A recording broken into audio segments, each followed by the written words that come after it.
Apply to study diploma, certificate and artisan courses in engineering, ICT and business at Ebukanga Technical and Vocational College.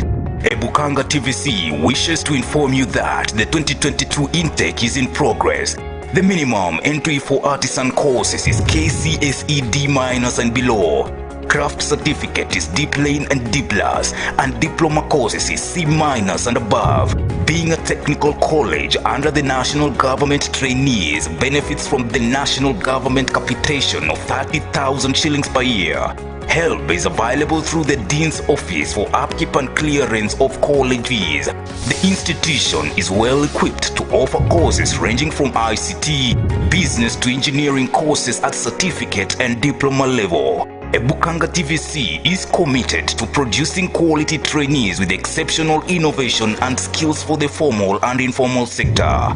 Apply now. Visit www.ebukangatvc.ac.ke. For more information, contact us on 0722 510 564, 0722 510 564, or you can send your email to ebukangatechnical@gmail.com. You can also send your application to PO Box 549, code 5307, Luanda. The college is located off Kisumu Busia Road at Big Bend Junction in Emuhaya Sub-County of Vihiga County.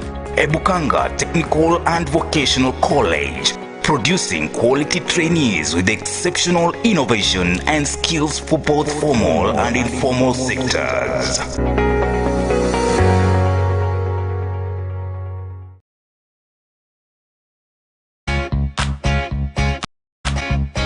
Beba kubeba na Samat Supermarket iliyoko mjini Kimilili karibu na kituo cha petroli cha Shell na mjini Webuye karibu na shule ya msingi ya Webuye.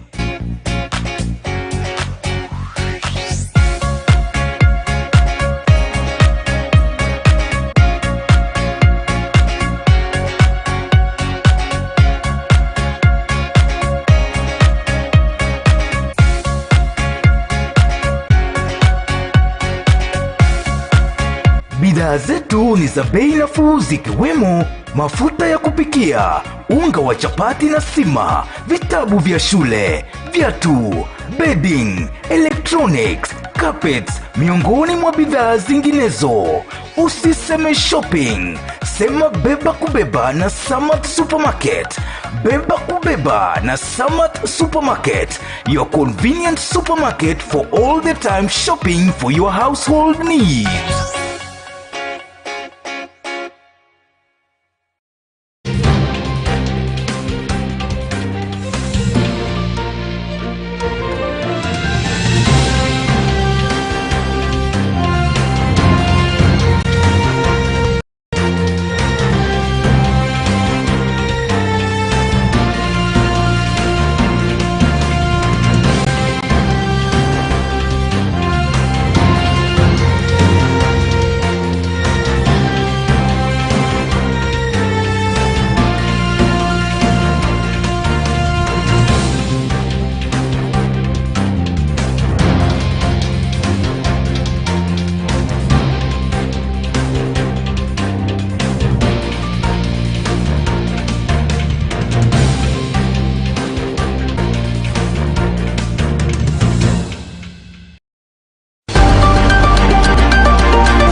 Defections continues to rock Azimio la Umoja One Kenya Coalition Party, with the political parties disputes tribunal now saying that Maendeleo Chapter party leader Alfred Mutua is still legally stuck with Azimio la Umoja One Kenya Alliance. Thanks a lot for preference of Maisha TV Prime News. As usual, we're here to inform and educate you on stories making rounds in Kenya and beyond, just as a mission for you. Tonight, for accepting to put these issues and taking them as a commitment that once you're sworn in as the 5th president of this country, you will address these issues. Anybody can expect and can force leaders to sign a coalition agreement which they have not read.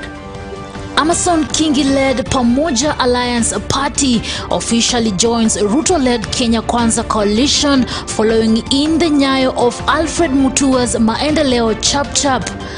Also tonight, is it a strategy, cowardice trait, or mere living up to watermelon tag placed on him?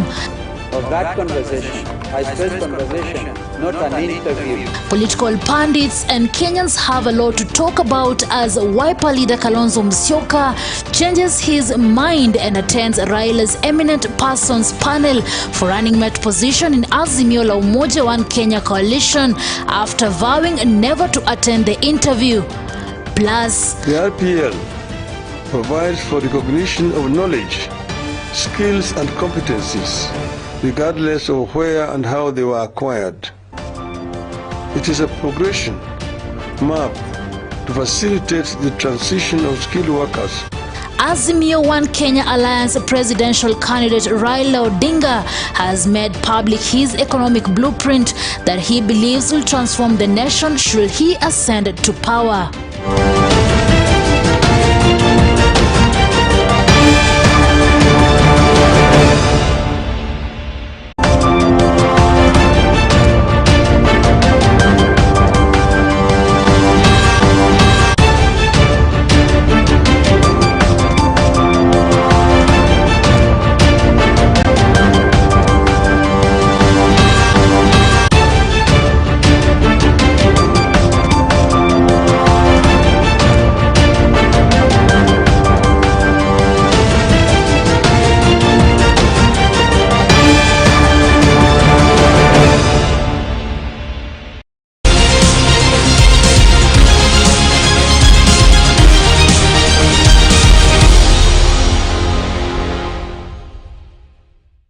Welcome on board. My name is Rida Chebet Kering.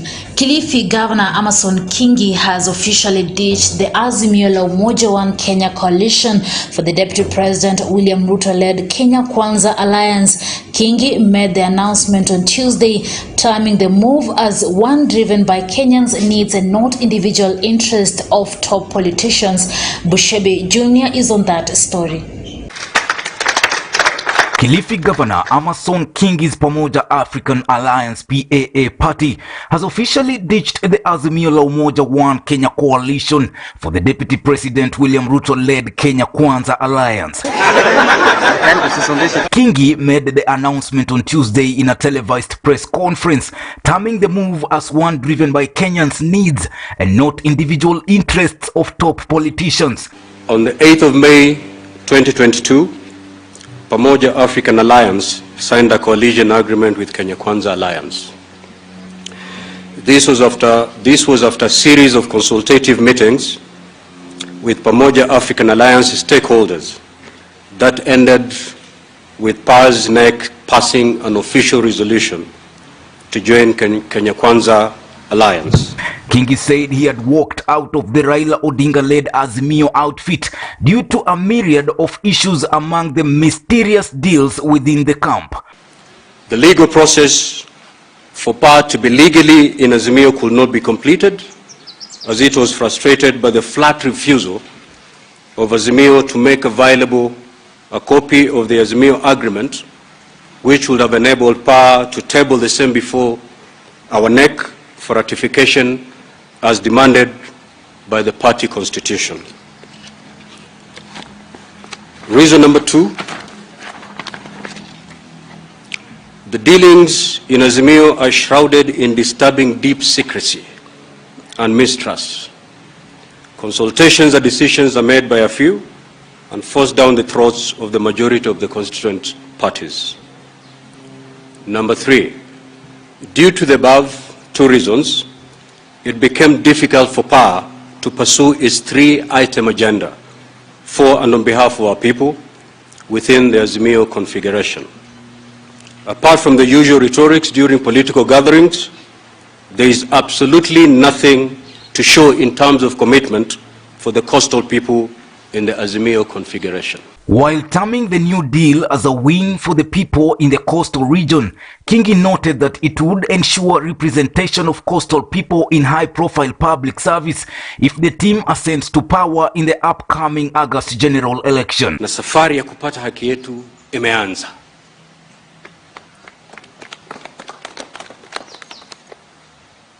The first thing is you need to trust your partner.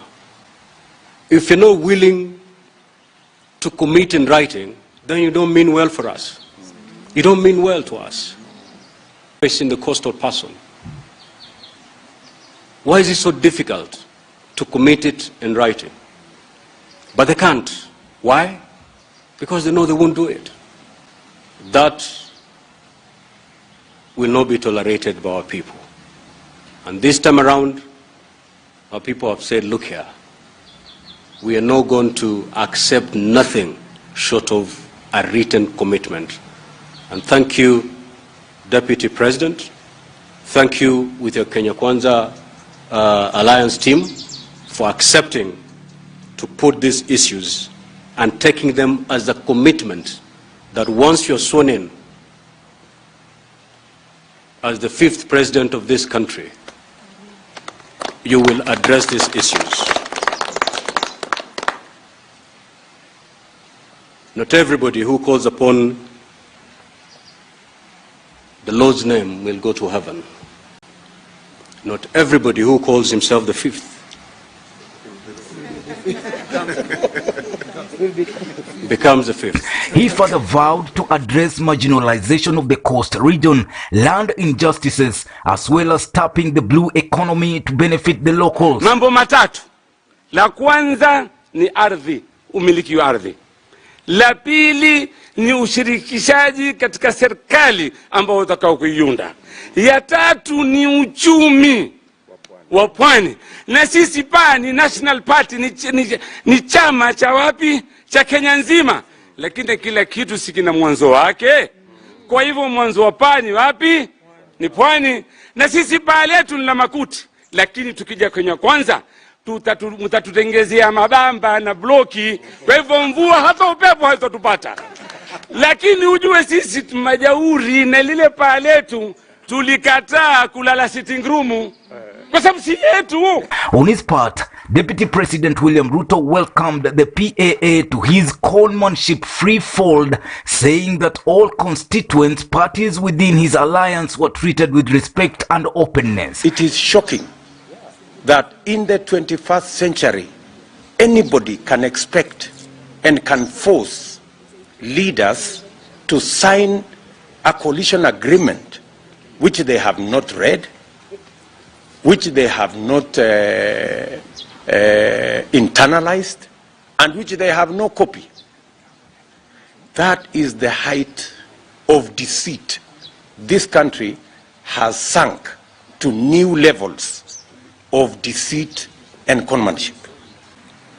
Our friends on the other side have told us all manner of things. You know, have you heard of something called yangu kumi ya huyu jamaa mwingine kumi? Have you heard of something like that? Did you hear of another guy saying ako na risasi moja? You know, have you heard of those things?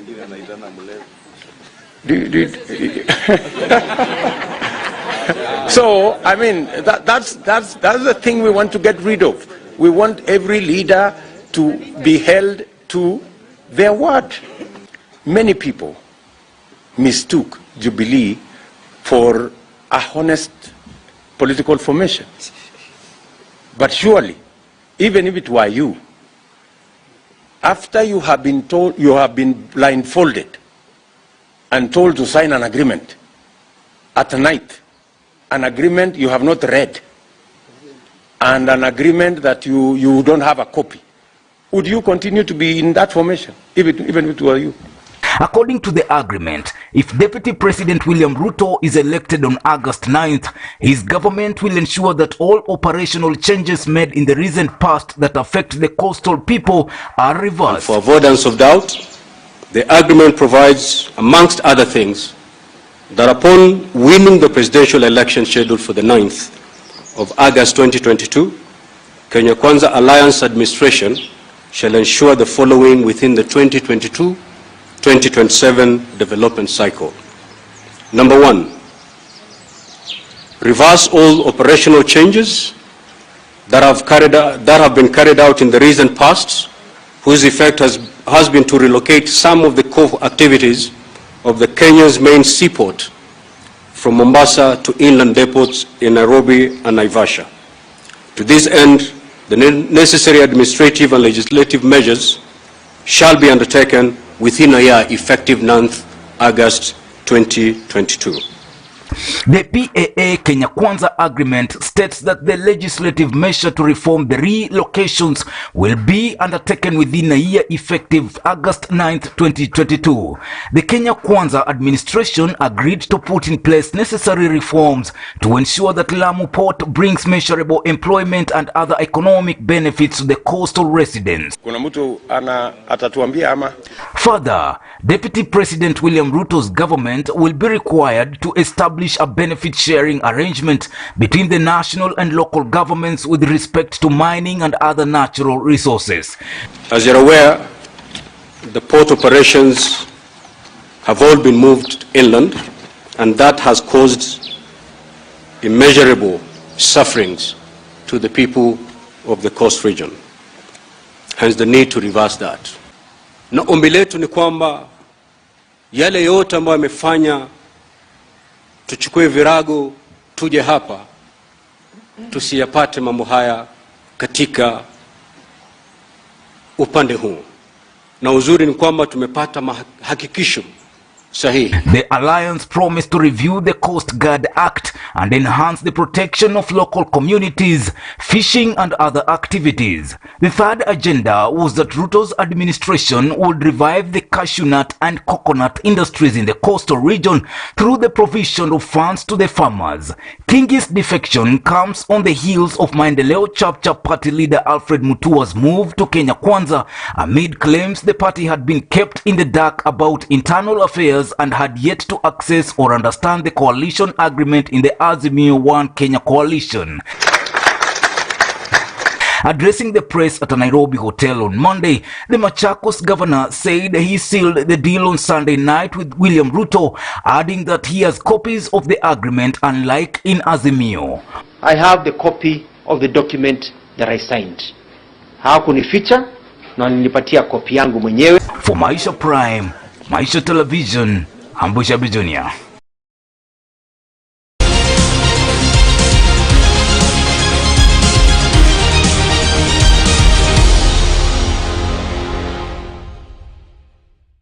And away from that, Maendeleo Chapter party leader Alfred Mutua is still legally stuck with Azimio la Umoja One Kenya Alliance a day after he announced severing ties with the coalition to join Kenya Kwanza Alliance.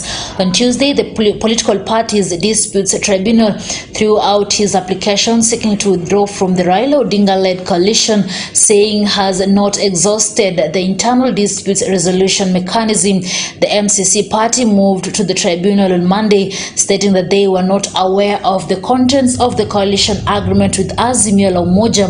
They sought orders to stay the Gazette notice of April 14th, 2022, which listed the party as a member of the Azimio la Umoja One Kenya coalition party. The applicant, Martin Mugumaina, claimed the registrar of political parties listed Maendeleo Chapter party without procedural compliance. The applicant further stated that the Maendeleo Chapter party was included in the coalition party without procedural compliance with the party constitution and without the sanction of the relevant organ of the party, and thus such coalition is a null and void. In its ruling on Tuesday, the party's disputes tribunal said the MCC party should have sought internal alternative dispute resolution mechanisms before heading to the tribunal. The development comes a day after Machakos governor led his party out of the coalition to join Kenya Kwanza coalition led by Deputy President William Ruto. Mutua said his decision to walk out came after Azimio failed to make public the coalition agreement they signed with other affiliate parties. On Friday, he claimed that the registrar and the Azimio la Umoja One Kenya coalition refused to give them a copy of the Azimio coalition agreement. Mutua raised suspicion that they said lack of transparency could result in some aspirants being locked out of the August elections at the last minute. Mutua has in the recent past been protesting exclusion from the Azimio coalition. According to the Azimio agreement, parties that appended these signatures to be members of the coalition are not allowed to withdraw their membership 6 months to the election. Azimio One Kenya presidential candidate Raila Amolo Odinga has outlined his economic blueprint, which he says will alleviate challenges facing Kenyans if elected as the 5th president of this country. The ODM leader says the well-laid out economic revival will aim to embolden sectors like the Jua Kali and increase the country's The RPL provides for recognition of knowledge, skills and competencies, regardless of where and how they were acquired. It is a progression map to facilitate the transition of skilled workers from informality to formality. In other words, these people may not have gone to any technical training institute or college, but through practice they've acquired the knowledge which needs to be recognized. With the RPL, our country and my government will be addressing the needs of millions of Kenyans who flock to work in industrial areas of our various towns, armed with the excellent skills but no certification. They are therefore overworked and underpaid for their otherwise excellent skills. This will change with their appropriate certification from the RPL. I am convinced that the adoption and implementation of the RPL policy will have an immediate impact on millions of skilled Kenyans who have no formal recognition. I am aware that the Jubilee government is working to launch this policy, a policy. I want to appeal for speed. My government will pick up from here. Wiper Party leader Kalonzo Musyoka on Tuesday appeared before Azimio One Kenya Alliance running mate selection panel at the Nairobi Serena Hotel after making a U-turn from his previous stance. Initially, Kalonzo had turned down the offer, maintaining that he should not be subjected to the interviews owing to his seniority in politics and his support for Raila in the last 2 elections. Bushebi Jr. reports. Is it strategy? Good morning. How are you? Cowardice straight? Are you ready for the interview? Or mere living up to watermelon tag placed on him? And I will have a cup of tea after. Thank you. Political pundits and Kenyans have a lot to talk about as Wiper leader Kalonzo Musyoka changes his mind and attends Raila's eminent persons panel for running mate position in Azimio la Umoja One Kenya coalition after vowing never to attend the interview. Kalonzo Musyoka aende interview Monday. Na Kalonzo Musyoka ndio marking scheme of what a president of Kenya should be. Kama ni mtu not corrupt, tick. Kama ni mtu handsome, tick. Kama ni Mkristo, tick. Kama ni mtu ambaye ameleta amani, tick. Sasa wewe ukimweka na watu wengine, sio ni madharau? Kitu kimoja. Sisi tumesema hivi, Kalonzo Musyoka is not attending the interview on Monday. Mr. Wekesa, andika mahali notes, Musyoka is not attending. Wiper leader Kalonzo Musyoka has said that he took the decision to attend the interview, seeking to pick the running mate for the Azimio la Umoja One Kenya presidential flag bearer Raila Odinga. On Tuesday, Kalonzo faced the selection panel, vetting candidates seeking to deputize Odinga amid threats that he would not face the 7-member panel. The former vice president arrived at the Nairobi Serena Hotel in the morning to present his case on why he was the most suitable candidate for the running mate position. I believe, and because I'm not at liberty to divulge. Speaking after the interview, Kalonzo said that he had a very useful 2-hour conversation with the panel.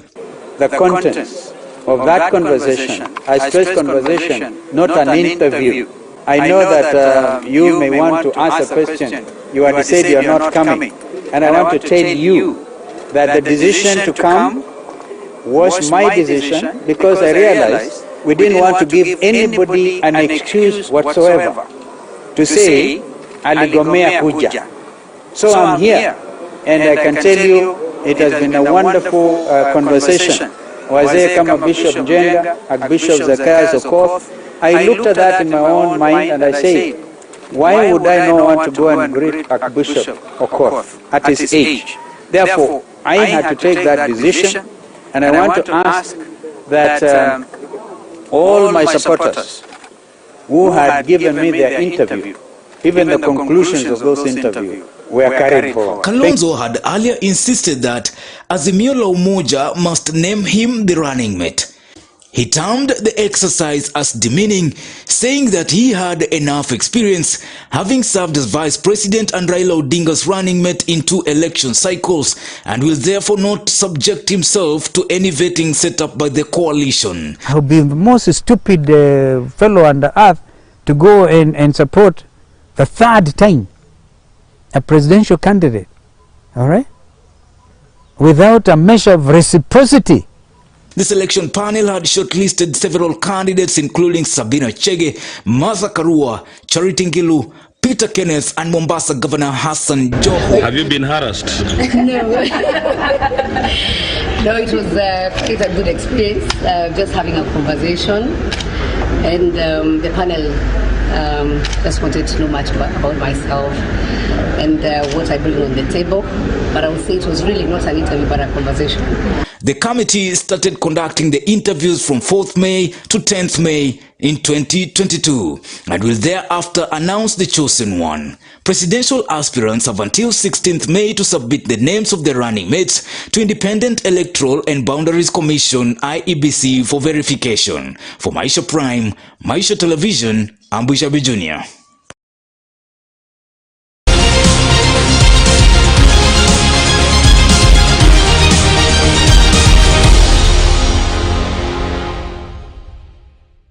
And NARC Kenya party leader Martha Karua now says that she will not quit the Azimio One Kenya coalition even if she is not named Raila Odinga's running mate in the August election.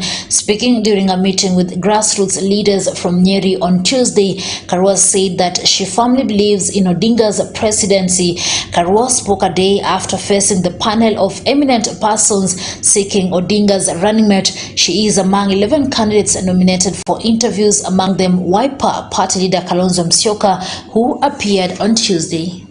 Kwa hivyo mimi najua ni mtenda kazi.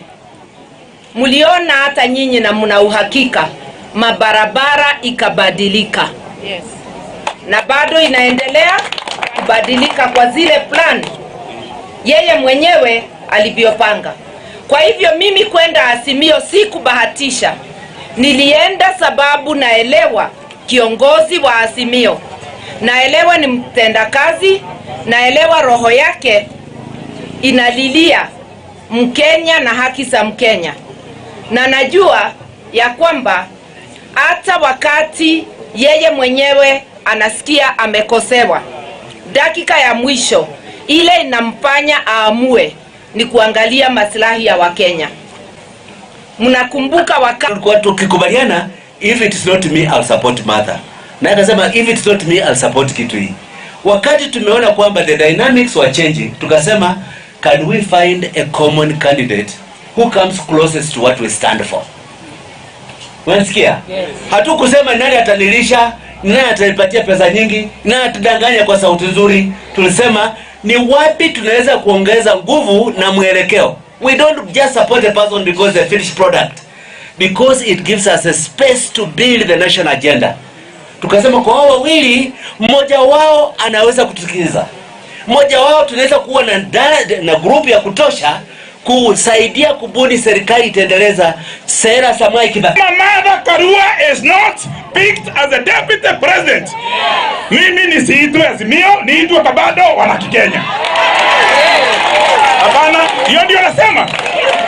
Lakini Kabado wa Kabando, kama Martha Karua utafanywa wewe deputy president wa Raila Odinga, the following day within 24 hours nitatoa posta zangu, nitatoa bana zangu, nitatoa billboard zangu, na hata kabizia na potia nitatoa, na nitaweka picha yako na Raila na Kabando. Watu wa Nyeri wanichague kwa roho. Well, I'm taking a short commercial break. I'll be back shortly. Stay tuned.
Bushangala Technical Institute Kakamega. Intake is on for full-time courses in civil engineering, building technology, artisan in masonry and plumbing, applied sciences, clothing and textile, mechanical engineering, welding and fabrication, business courses, computer and ICT, electrical and electronics engineering.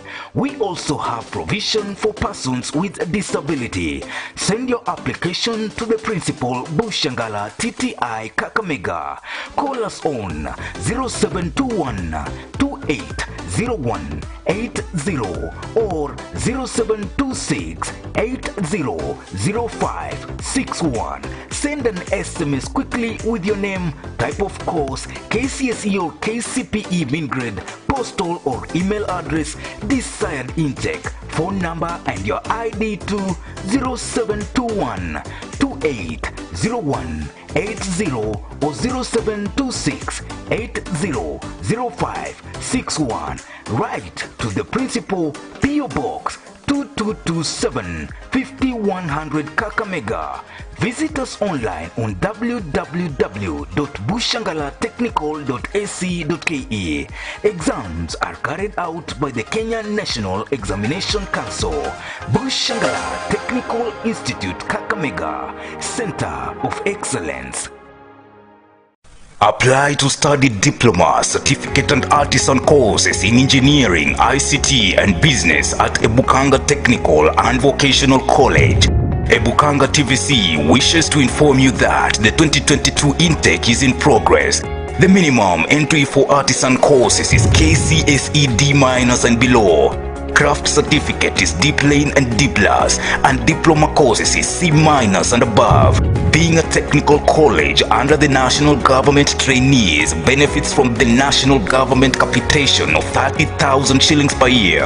Help is available through the Dean's Office for upkeep and clearance of college fees. The institution is well equipped to offer courses ranging from ICT, business to engineering courses at certificate and diploma level. Ebukanga TVC is committed to producing quality trainees with exceptional innovation and skills for the formal and informal sector. Apply now. Visit www.ebukangatvc.ac.ke. For more information, contact us on 0722 510 564, 0722 510 564, or you can send your email to ebukangatechnical@gmail.com. You can also send your application to PO Box 549, code 5307, Luanda. The college is located off Kisumu Busia Road at Big Bend Junction in Emuhaya Sub-County of Vihiga County. Ebukanga Technical and Vocational College, producing quality trainees with exceptional innovation and skills for both formal and informal sectors. Welcome to Millennium Diploma Teachers Training College. Millennium Diploma TTC has been instrumental in producing diploma teachers for secondary schools in Kenya in sciences, languages, and humanities. Millennium Teachers Training College is located in Musikoma Ward in Bungoma County and is registered to offer diploma in counseling, community health and nutrition, business management, tourism management, artisan in construction technology, artisan in storekeeping, and artisan in catering and accommodation operations. For application and more information, call 0727 626 614 or 0707 542 507. You can also send your email to millenniumteacherscollege@gmail.com. You can visit the facility at Musikoma Ward in Bungoma County. Welcome to Millennium Diploma Teachers Training College. Maisha TV, sasa ni bora zaidi.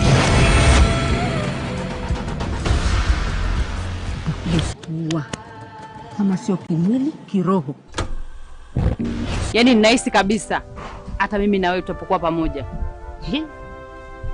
Hivi nikifanya kitu chochote ndani kwako itakuwaje? Maisha Swahili. Kwa hiyo alitaji majibu. Mdomo na ushona ndugu yangu. Kama maisha ndo nimeshapata na nimeyapata kupitia bahati yako. Usidanganyane. Wewe ndo chanzo cha kumharibia mwanangu maisha. Ndio Mr. Kanijo bwana. Vijana wa kiume sasa waliotimia wameguzwa wanawake. Na sijui umetokea wapi wewe mzee kuja kutia dosari maisha yako. Uzee mwisho Chalinzi hapa alikuja Dar es Salaam wote vijana. Mimi ninachotaka kujua ni nini ya hatima mahusiano yenu. Yaani swali hilo ni sawa na kuuliza samaki anapatikana baharini au vipi? Unaifanyia mzaa? Sikutaka tena kuendelea kuwa fala kama unavyonichukulia.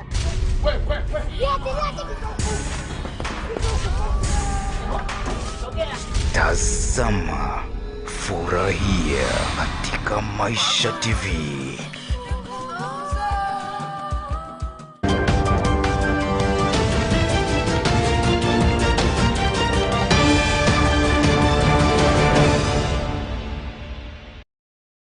Right, welcome back and thank you for staying with us. Moving on, weeks after the release of the KCSE examinations, students who completed their KCSE this year are now preparing to join various universities and colleges to pursue the careers of their choice. In Kilifi County, Jamin Mrabu Charo, one of the students who completed their KCSE examination, is seeking assistance from well-wishers to help him get into university. Jamine says that he is unable to join university despite scoring A straight in the examinations due to lack of financial assistance. Nerima Wekesa with more. Jamin Murabo Charo stares proudly at his KCSE results, which he received via text message on the day they were released. He is among the few who were fortunate to score an A in the examinations. However, for him, the future is still uncertain, as he is unsure of whether he will get a chance to join university and further his studies due to financial problems. Jamin says his dreams is to study medicine in Harvard University. However, due to lack of enough resources, he fears that his dream may not come true. Kwangu mimi niko na ari sana ya kusoma medicine, Bachelor of Medicine and Surgery, na ningependelea sana kupata usaidizi wa kifedha na utakaweza kunisaidia katika masomo yangu ya medicine.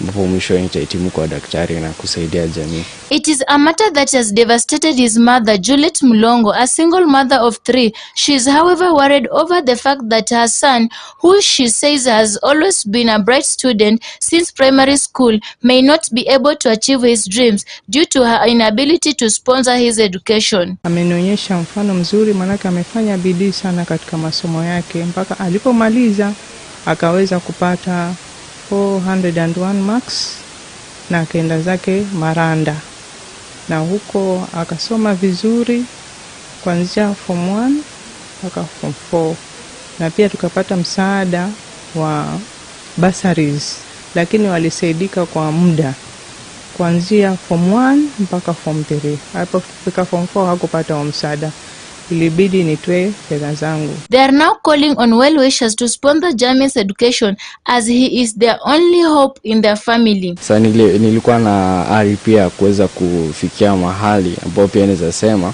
mimi nimefanya kwa uwezo wangu, sababu vyote si rahisi, lakini ile tu ukisema kama unataka hiki. Huyu sasa amemaliza, amepata A. Ombi langu ni asaidike. Hapa ataweza kupata full scholarship, aende asome ng'ambo. Ningeshukuru sana. In the 2021 KCSE examination results, a total of 1,138 students scored a mean grade of A+ in the examinations. For Maisha Prime News, Maisha Television, I'm Nerima Wekesa.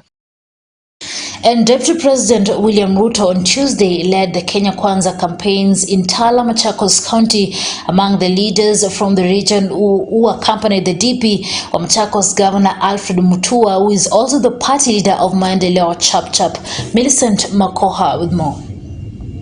Machakos Governor Alfred Mutua on Tuesday held a meeting with Deputy President William Ruto at Machakos headquarter office, where Deputy President met county officials. Mutua used the platform to plan his next political move after ditching Azimio for Ruto's led Camp Kenya Kwanza on Monday. Tumehama Azimio, tumeingia kwa Kenya Kwanza. Na sababu ambao umefanya tuhame ni kwa sababu pale kwa Azimio tulichungulia tukapata kuna kisu, na moja ilikuwa ya kukata bwana Mutua, ingine ilikuwa ya kukata bwana Maliti, na ingine pia ilikuwa ya kukata bwana Kalonzo. Sisi tukaamua kwamba mahali kuna ustaarabu na uongozi mwema ni mahali hiko Samuel William Ruto. Ruto, who was accompanied by Kenya Kwanza leaders, including Ford Kenya Party leader Moses Wetangula, held a rally at Tala, Machakos County to marshal support in the 9th August polls. Leo tumekuja na ndugu yetu Alfred Mutua na Chief Hasla mwenyewe kuja kuwaomba kwanza kura ya tarehe 9 mwezi wa 8. Ukipika hiyo kura itakuwa kura ya kuteremusha bei ya mbolea, itakuwa kura ya kuteremusha bei ya unga, itakuwa kura ya kuteremusha bei ya mafuta, itakuwa kura ya kuteremusha gharama ya maisha, kwa sababu serikali iliyoko imesahau mwananchi. Mwaka jana tulikuwa tunanunua mbolea kwa shilingi 3,000 kwa mfuko.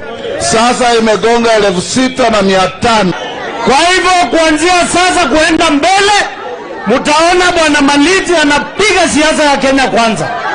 Na kiti ya ugavana wa Machakos nitaomba kwa muungano wa Kenya Kwanza. Kenya Kwanza leaders criticized Azimio la Umoja presidential candidate Raila Odinga for being untrustful to his co-principals in the coalition. This is after subjecting Wiper leader Kalonzo Musyoka for the running mate interviews that was held on Tuesday. Ndugu yangu Kalonzo, you are my learned friend, well educated, well respected, a diplomat by excellency. Wacha kusubmit mwenyewe kwa wale watu kukuumiza karakta yako. Wachana na wao, fuata rafiki yako, weta kule yako, ndiyo urafiki. tutembee pamoja, tufanye kazi pamoja, tubadilishe nchi yetu. Sawa sawa. Wangapi mnasema hata Kalonzo akuje kule tuko?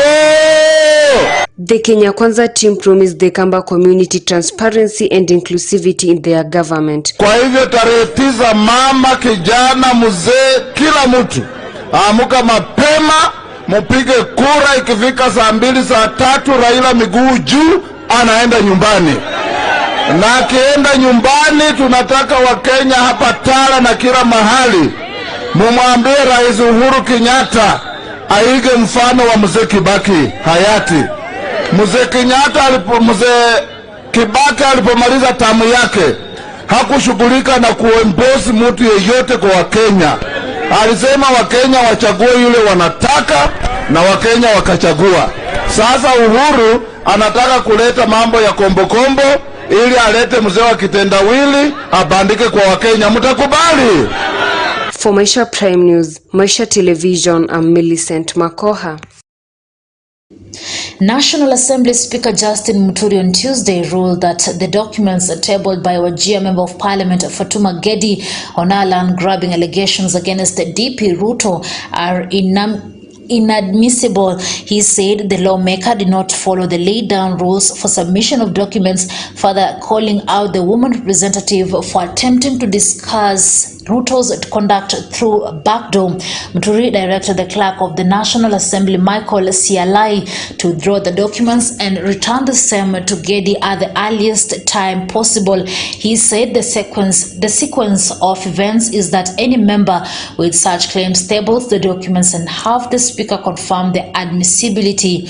Gedi had provided documents to the Assembly which she said were evidence incriminating the DP of land grabbing. Well, let's just take a quick break. Maisha Prime News will be back shortly. Stay tuned.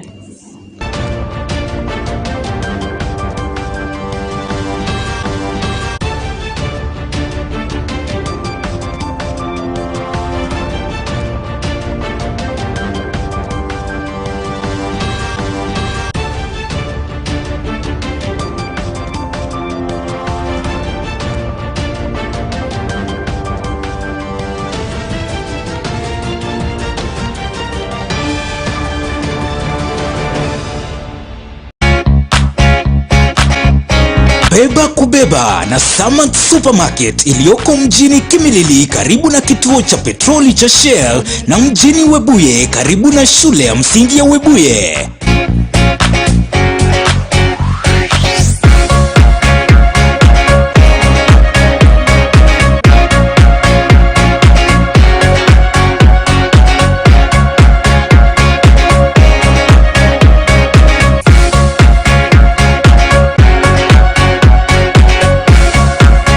Bidhaa zetu ni za bei nafuu zikiwemo mafuta ya kupikia, unga wa chapati na sima, vitabu vya shule, viatu, bedding, electronics, carpets, miongoni mwa bidhaa zinginezo.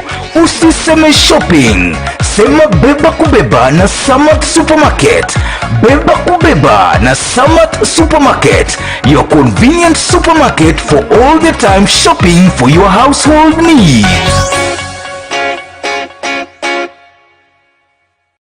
Ukienda kwa ATM, kaa chonjo kijumbo. Approach machine kaa ninja, usikaribiwe na msee. Cover keypad ukitype pin. Hii pin ni siri yako, usiandike anywhere, usiambie anyone. Dozi kikam through, tulia. Make sure transaction imekuwa complete. Na usikubali usaidizi kutoka mtu yeyote kwa ATM. Ukipata challenge, tupigie kwa 020-277-6000 au 0703-027-000. Mi niko chonjo, pia wewe kaa chonjo.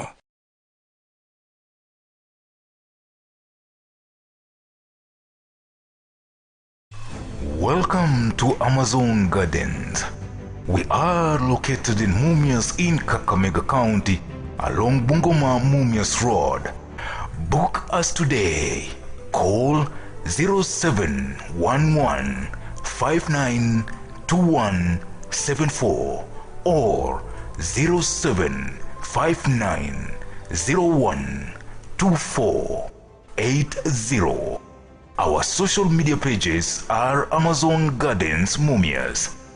Visit us in Mumias Town beside Lexo Petrol Station, Kakamega County, along Bungoma Mumias Road. Welcome to Amazon Gardens. Mwanafunzi anapojiunga na chuo cha Biblia analipia tu production ya vitabu, kwa sababu tunafanya kitabu kimoja shilingi 200 na tuition fee tunafanya shilingi 1000 per semester, yani katika msimu mmoja wa kusoma. Mafundisho haya ni si ya dini moja, ni mafundisho ambayo katika kimombo tunasema it is interdenominational. Welcome to Gospel Believers Fellowship Bible College. Contact us today 0724 039 828, 0724 039 828, or you can visit our offices at Gospel Believers Fellowship Headquarters Church next to Bungoma Huduma Center. Gospel Believers Fellowship Bible College, teaching you to know Christ. A strong woman knows she has strength enough for the journey. But a woman of strength knows it is in the journey where she will become strong. Join Irene Mumbo Bushebi and Rita Kering on Prime Women Talk every Wednesday from 8 p.m. exclusive to MTV. What would you want to be? A business executive?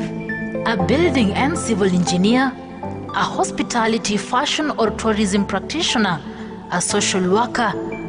Then walk into Navaholo Technical and Vocational College and start your journey to the career of your dreams. For more information, contact us on 0721 589977, 0721 589977, or you can email us to navaholotvc@gmail.com or info@navaholotvc.sc.ke Kakamega, or visit our website www.navaholotvc.sc.ke. Navaholo Technical and Vocational College, Center of Excellence in Building and Civil Engineering.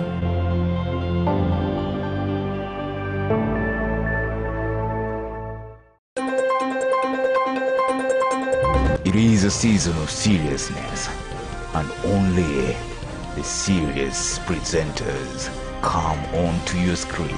Maisha Prime News and Maisha Prime Morning Edition. My hustle, my story. Maisha Prime Weekend. Rita Kering Chibet, Millicent Makoha, Brian Gad. Only on Maisha TV. The stage is set. The time is now. Credible news. It is Prime News. Only on Maisha TV. Prepare for the beast.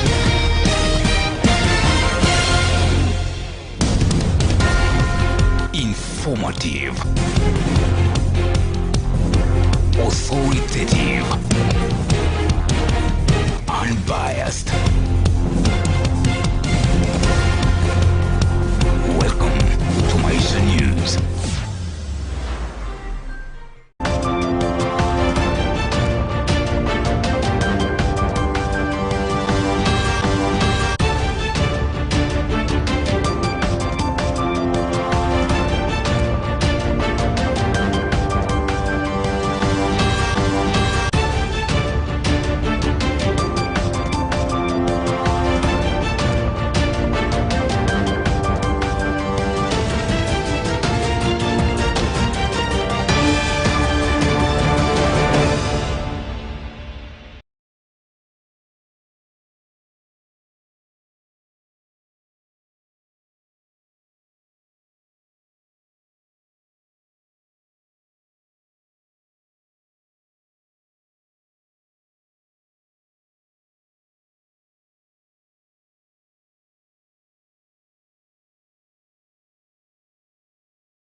Alright, glad you tuned into Maisha Television, and to kick us off is our education segment by Millicent Makoha.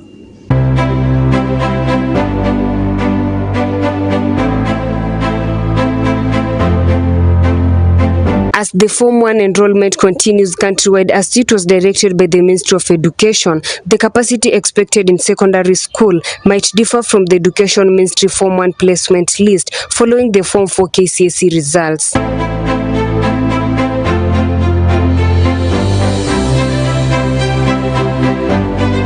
In Friends School, Bokoli High School, located in Webuye West Sub-County, Bungoma County, is one of the most performing schools in Western Kenya that has received a large number of Form 1 enrollment.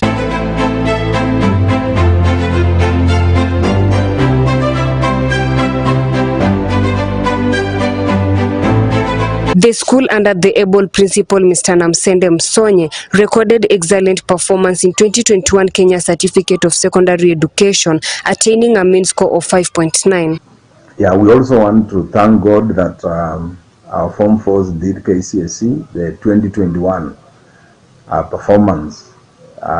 They tried their best, and I want to say we had a mean of 5.9. and we had around 70 students going to the university. And when we look at our position, the tentative position in the county, we are position 13 out of almost 200 and over 200 schools. They did their best, and I think we received all their results.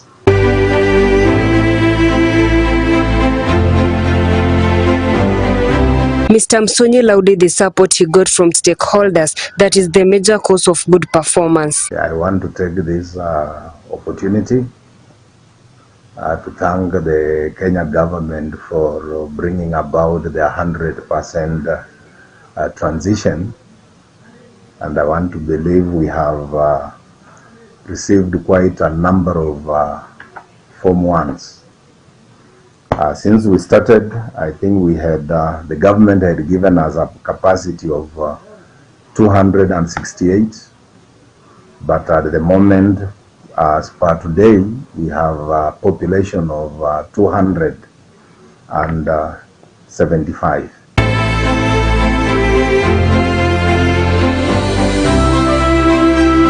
He also appreciated the county government of Bungoma for offering the scholarship to Need and Bright, as more than 100 Form 1 students under Wangamati scholarship program have been admitted to the school. To appreciate and thank the Bungoma County for also awarding full scholarship and special scholarship to the learners. We have slightly over 158 students from very needy homes who have received these scholarships, and I want to believe along the way it will impact on these very needy families of children who could not make it to high school. So we really want to appreciate His Excellency and the Bungoma County as a whole. Mr. Namsende has promised to improve performance in the 2022 Kenya Certificate of Secondary exam, as the school has enough resources to achieve a mean of 7.0.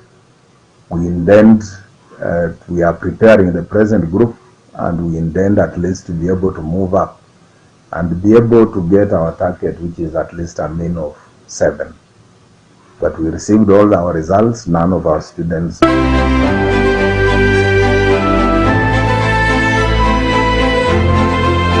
For Maisha Education segment, Maisha Television, I'm Millicent Makoha.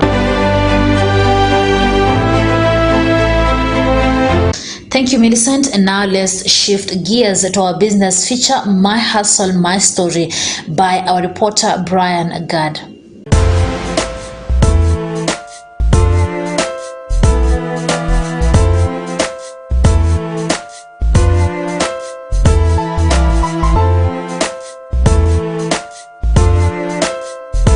The hair and beauty industry has evolved over the years and is becoming a worth investment.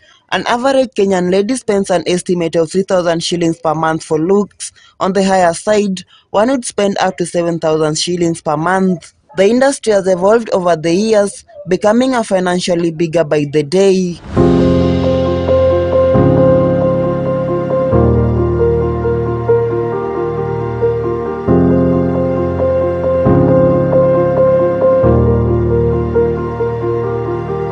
The diversity of this sector is better brought forth by Lendi Nafula, the face of the famous curtain shave barber shop alias Mama Harris, that waters the green fields of Admini House opposite Al Mubarak. My name is Lendi Nafula. This is a barber shop, of course, you've seen it. We offer manicure, pedicure, waxing services, massage services, haircut, and all. Okay, I can say beauty services. We are located at Andini House, that is along Mumias Road, opposite Al-Mubarak. But wengi wamezoea kama kwa Mama Harris. So tu unakuja unasema tu nipelekea kwa Mama Harris, that's what yeah. So let's get to know what this Mama Harris is. Ilianza lini and for how long have you been here? Okay, the barber shop was opened like 2 years ago.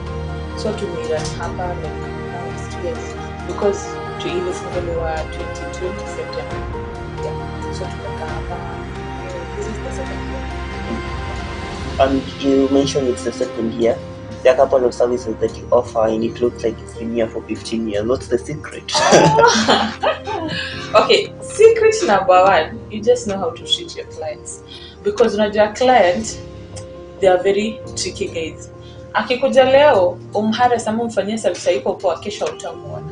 So secret yetu ni sisi tu offer the best services. Na kupatia service lenye ukienda huko Taoko huko kwa Likiba hakuna, ukienda kwa Mwarabu hakuna. So hata ukirotate town yote bado tutarudi hapa Admini Baba's Palace hiyo tu. Then tuna respect clients wetu, prices zetu pia ziko fair. So sio ile kitu ati utaona venye iko useme hii place nitaimanage kweli, prices down. No, prices zetu ni pocket friendly. Yeah. This is rather an unusual venture for a lady, I would say. For instance, yes, it's you offer massages, so that's very common. But on the barber department, it's usually dominant for men. So what brought you into this? Pesa mtu wangu. Pesa ina hii era sai si ati uchague job ati mimi sijifanyia. Pesa, we want money. Okay, like nasi pia nyinyi mnaona kila time wanasema gender equality. So what a man can do, a lady has already done it. Is that they have the chance to make changes with the evolving market trends and styles in the market. 90% ya staff ya hapa ama ni 99% ya youth. So okay, this is something that inakuja kwa market like in a trend na pia iko na tuseme ina grow kila siku. So itaki mtu amelala. So hatuwezi taka hao wazae. Tunataka youth sasa wanajituma. Ni msi akiingia online ataangalia, ataingia YouTube, aone kitu trending. Kuna nini sasa ina trend. Okay, like kama tukianza tuseme kitu kama nails, ndio. Si nails za size zile zilikuwa napaka kitambo unapaka tu tumepaka hizo mchinguko kwa umejipaka umefunga papers. No, it's something that is growing each and every day. Utapata kuna hizo machines, kuna different styles zinakuja. Sisi mostly ungepata kitambo unapaka tu venye unataka, but siku hizi unasikia kuna brushes, kuna blenders, we have what, we have UV lights. So inataka okay, if I would say inataka youth ndio bado kuna life uko mbele. So anataka kuventure in, anataka kujua kila siku. Na sasa okay, ikifika hapo then sasa unapata msieka anajituma, anataka kujua hii stuff inafanyaje, hii inafanyaje, anajicreate job yake. Like pia sasa hiyo ukiangalia na most entrepreneurs ought to use social media to market their business and eliminate a competitor who does not market online. We have a social media page. Of course, sisi tuna Facebook. Ukienda pale Facebook kuna hiyo page inajiita Baba's Palace, cut and shave I mean. So hapo tu maybe ndio tunaweza sema tunajuza, because ukikuja nikufanyia service post utaenda ucomment hapo, kisha comment pia utatuma msee, okay, na mambo review page yao, akisha review anaona pia hizo comments zao sio wengine za kutia moyo, pia si hata atakuja hivyo tena hivyo. Plus kuna kuanga na system si tuko nayo, if you pay by the till number tuna save number yako, then time tuko na offers, maybe sometimes tunakuanga na hizo offers like do a full body massage, get a free pedicure, do waxing, like kufanya armpits ama fanya bikini waxing, tunakupatia armpits kama bonus. So hivyo ndio wanga sisi tunafanya. Pia we have a WhatsApp group, though hiyo haiwork sana, but kitu si ina to market ni services zetu. Yeah, services tu zetu ndio wazi na to market, because tuko na hapo around town, si kuna baba shop hapo National Oil, kuna baba shop hapo chini ya the Bosaiko to opposite tourist hotel. But why do we have clients wanatoka hapo kwa ofisi ya governor wanakuja?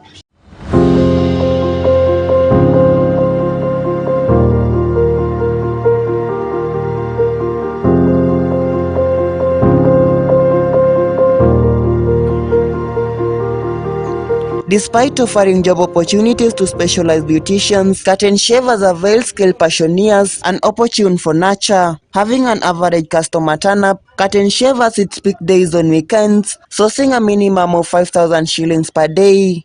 Putting in mind that this is a barber shop, so you expect turn-up beautiful kubwa ama ikochi. Plus job yetu pia inakuwa na specific days za kwa. Like mostly utapata weekends watu hajaje, so anakuja kushika na mambo ni haircut, pedicure. Okay, anajiambia tu this is a spa today, nataka kufanya spa na treat. So mostly ukikuja weekend utakuwa na jam. Weekend we have jams na holidays pia. Holidays have jam, but weekdays pia huwa ina depend. But just unakuwa kama kazi. But okay, on a daily basis, they also like weekends, na mtu akikuja na anataka instant service, do you offer that ama lazima tu apply na kulipa? We don't like because so once umefika hapo, so uko na okay, si umejitoa na hiyo decision yako, like want to treat yourself, unafika hapo we are here to serve you. We don't without appointments, we are there to serve. And then while you're drawing to conclusion, any challenges that you people have been facing around here? Of course, hakuna kitu ya ikosi challenge. Alafu kwanza putting in mind that this is a barber shop and we have girls, small girls, na sasa si mostly wengi watakuwa men. Rule number 1, you have to respect yourself, because si tu job unaangalia, pia image yako you have to protect it. Ukipita huko nje si society kwa inasema yule demo wa barber shop yule anakutanga na wazee wale wa barber shop, you see, no. Plus if you are my client, then I end up messing with you, I want to retain you. Si utatoroka after the whole shit that akot tumefanya na wewe, baby utaogopa kurudi, because the moment utakuwa na flashback utajiambia nikienda kule dem media aliambia wengine what happened ama alishashare na hao.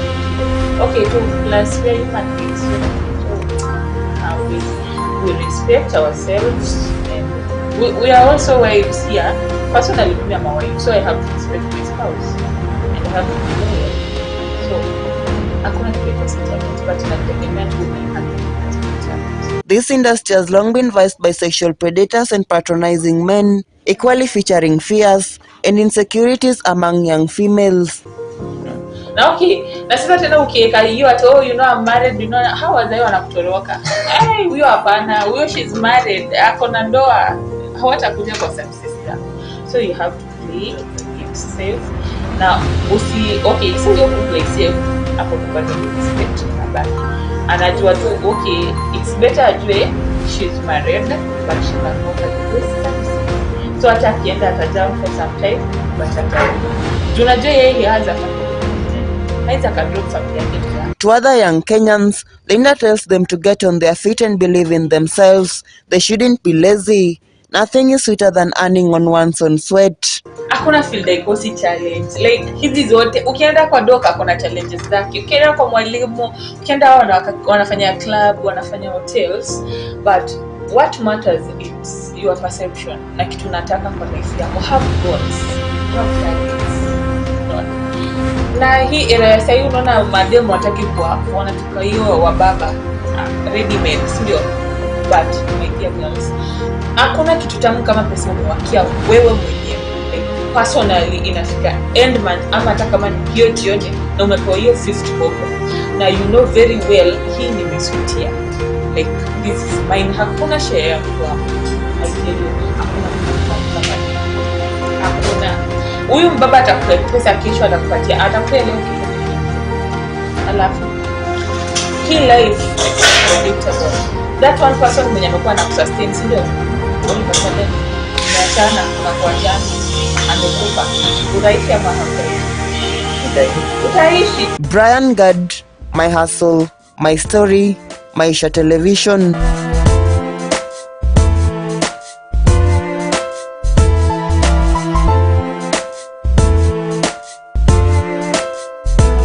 Well, that feature brings us to the end of the comprehensive bulletin Maisha Prime News, but continue tuning into Maisha TV as we have more comprehensive, educative, informative and entertaining programs. Remember, Maisha Prime News comes to you every Monday to Friday at 8 p.m. and 9 a.m. and also on weekends, that is Saturday and Sunday at 9 p.m. My name is Rida Chebet Karing. Enjoy the rest of your viewing.